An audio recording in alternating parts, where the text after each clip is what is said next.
What's going on, guys, and welcome back to Baker's DIY Lifestyle. So in today's video, we are going to be putting down our summer fertilizer application, and I'm going to be talking about how much that I'm going to put down on each part of my yard, the reasons behind it, kind of talk about it with you guys, so that if you have any questions on how or why I'm choosing to do some of the things I'm doing, then hopefully this will answer them, and maybe it'll give you some insight as to what to do to your own yard. So my hair is looking a little crazy because we just got done with our mowing day. Had my hat on earlier, but now it is cloudy and it is starting to drizzle, so I want to get this fertilizer down and hopefully get it watered in pretty quick. But I'm going to go ahead and grab my spreader out of our work trailer, get our fertilizer ready, and we'll talk about what we're using.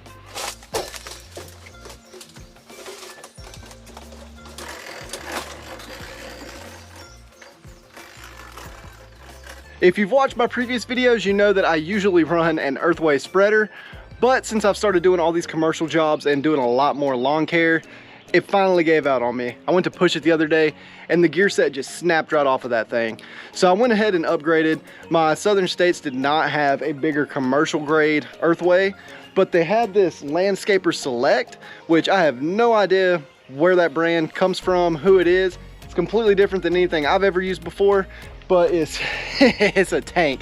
That Joker's got some golf cart tires on it, and so far I am loving it, and it should last a whole lot longer than the Earthway did.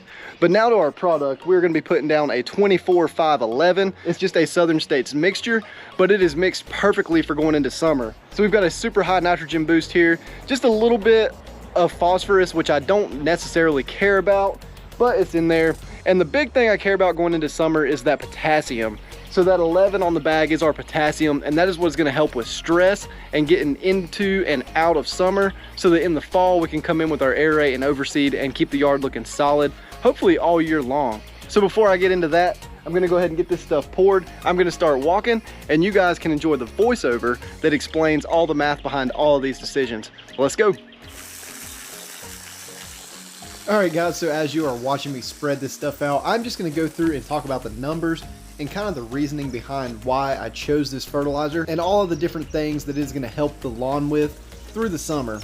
So you already know that it is a 22-5-11. It is a great fertilizer blend because that 11 on the potassium is great for any kind of stress. When you're talking about summer stress or winter stress, that's really when you want to up your potassium, because it helps the grass push through those tougher climates where it's maybe fighting drought or fighting cold, and it helps it come back out of those seasons a lot quicker and healthier than it would otherwise. And of course, you can see right here my lawn is a little bit hazy yellow, and that's because it hasn't rained in a while, and also the last time I fed was a little over 3 months ago. So it's definitely ready for some more nutrients and definitely ready for some more rain in order to get this thing popped back open for summertime and keeping it nice and lush. But what we're going to talk about now are the numbers behind the fertilizer.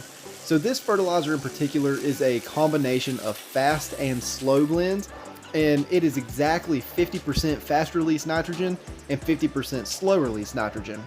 Now the fast nitrogen that comes out is going to hit the ground hard, it's going to turn green probably in a couple weeks, and then the slow release nitrogen, being in the dead of summer, will probably start to activate a couple months down the road, which is right where I want it to be, because I'm not going to push a ton of nitrogen right now going into summer, but I'll have just enough to feed it into the hottest parts of the summer. Then when I get into August, that slow release will start to add in, and it'll push me into Labor Day when we start doing our aerations and overseeding on our cool season lawns. So if you do the number breakdown, you'll see we have a 22-5-11, but it's actually only 11-5-11 slow release. So that 50-pound bag times 11% nitrogen is 5.5 total pounds, divided by my 20,000 square feet is going to give a 0.257 pound nitrogen per 1,000 square feet. But then you're going to multiply that by 2 because I'm using 2 bags, and that is actually 0.514, which is a perfect amount of nitrogen. It's half a pound going down now. But then we have another half a pound because we have that other 50% slow release that will come out later in summer, which is absolutely perfect because we're getting right over a whole pound of nitrogen actually thrown down, but it's going to be released so slow that we're not going to get an insane amount of green up. I'm not going to have to mow like every day and a half, and it'll just really feed the grass and keep it healthy all the way through summer. Now the phosphorus, I'm not really super concerned about the phosphorus.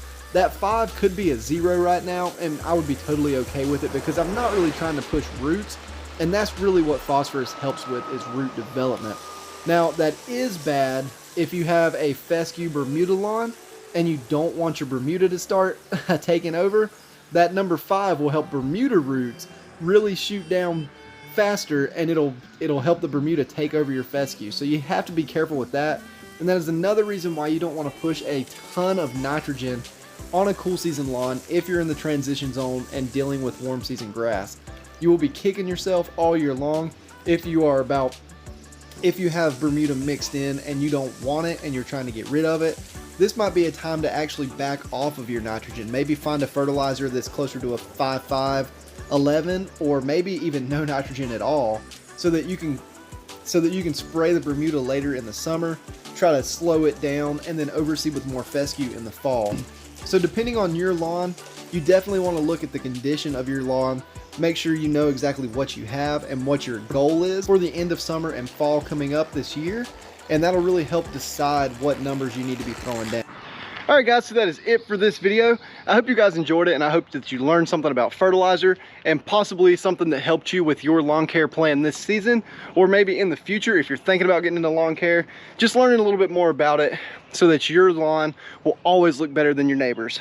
And I just thought about it, this video is probably going to be coming out on Memorial Day weekend, so happy Memorial Day to everybody. I hope you're having a great weekend. Thank you guys for watching, and I'll see you in the next one.